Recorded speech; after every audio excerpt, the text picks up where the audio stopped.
नये तिथे, का तर आपली समुद्रातली जी घाण असते ती आपल्या शरीराला लागू नये. 4 तास 17 मिनिटं 47 सेकंदचा माझा रेकॉर्ड आहे आणि तुमचा आज माझ्या record आहे. मुलांनी माझा रेकॉर्ड मोडायची माझी इच्छा आहे. रेकॉर्ड त्यांनी जरी मोडला तरी सर्वात जास्त आनंद तुम्हालाच होणार आहे. खूप आनंद.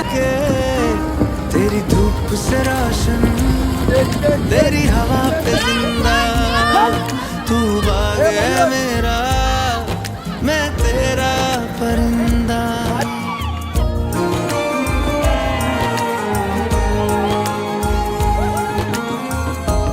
दिनांक 5/3/2025 रोजी स्वराज पाटील यांनी मोरा ते गेटवे ऑफ इंडिया हे 12 किलोमीटरचं सागरी अंतर यशस्वीरित्या पार केलेलं आहे.